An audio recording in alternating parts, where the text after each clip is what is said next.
Hi, welcome back to my DIY series where I teach you how to make art projects with Braille.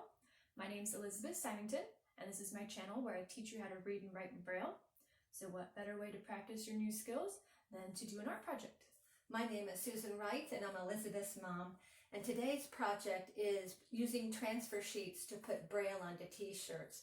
The cool thing about this project is it costs $14 for both of the t-shirts. And when you're done, you'll still have some transfer sheets left over for future projects.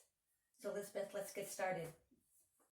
I have a rectangle on my shirt. It was made by this piece of soap. This is so when my daughter Braille's on here, it has an appropriate placement for a woman's t-shirt. There are two schools of thought for how to center a decal.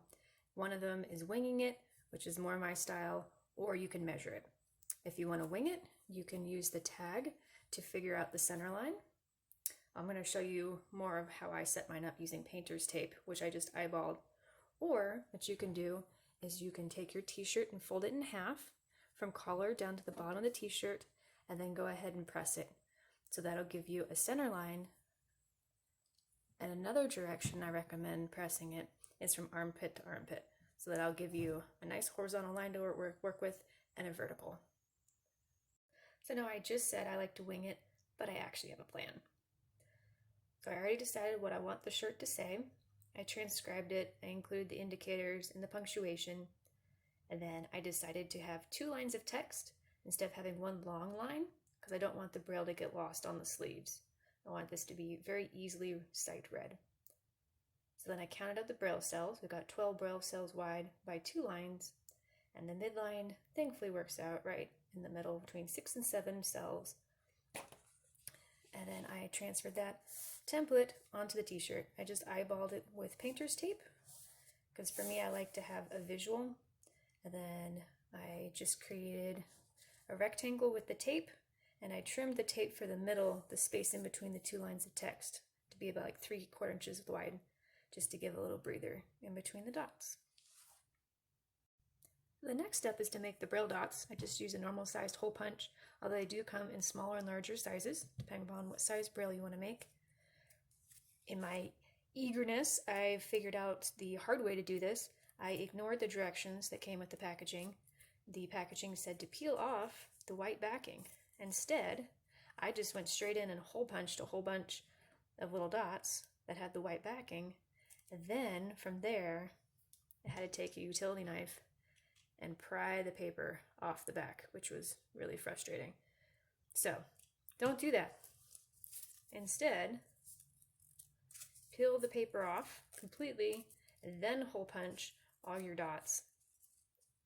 And you can tell the front from the back because the front is a little abrasive and the back is smooth.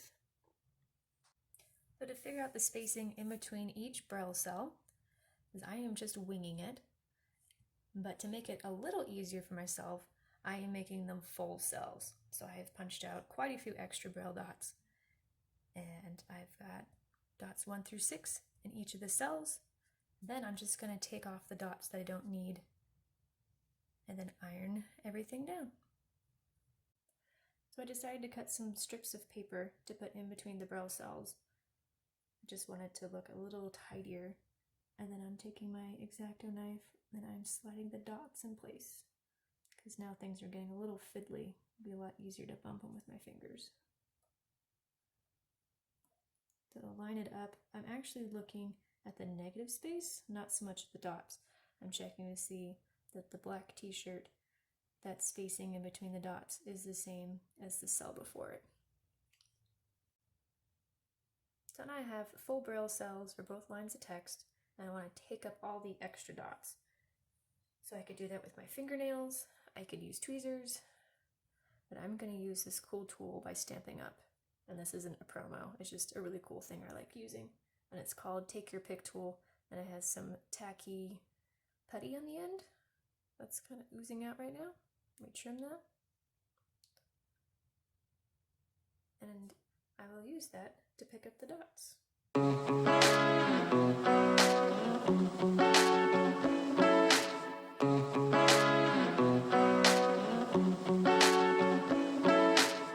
So according to the directions, It said to preheat the iron according to whatever fabric you're using. So this is cotton, cranked it up nice and hot. And then it said to just put a scrap piece of material over the top of your transfer.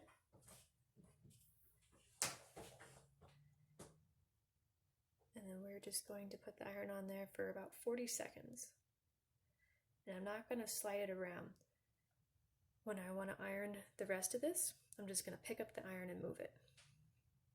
So I'm all done ironing, and the dots have fused very nicely to this t-shirt. It did take a lot longer than what the directions said. It was supposed to take 40 seconds. It took me about 5 minutes, but I think that's because my iron is old and because I was using 2 layers of fabric to protect the iron from the vinyl, and I think just one would have been perfect. And then the other thing I wanted to share with you is make sure you dump out the water in your iron because steam and vinyl don't mix. So I finished making our Braille t-shirts. And I am wearing it right now, and I love it. I love what this image says. It says, I have no idea what I'm reading, right? No. Close. Okay, what does this say? It says, I have no idea what this says. I have no idea what this says.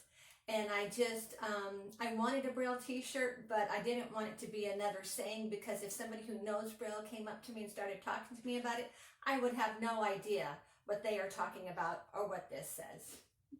I was thinking of putting the word like gratitude or be kind, because that's what I think of when I think of my mom. And she said, I'm not going to know what it says. So. So after I ironed on all the dots, I let it cure because the internet said just let it sit out for 24 hours before washing it. I decided to leave it for 48 because it doesn't hurt. And then I washed it inside out on a gentle cycle and air dried it. And then I just was pretty rough with it. I wanted to see if the dots really stuck because I didn't want to recommend something if it didn't work. And they are on there. They definitely fused.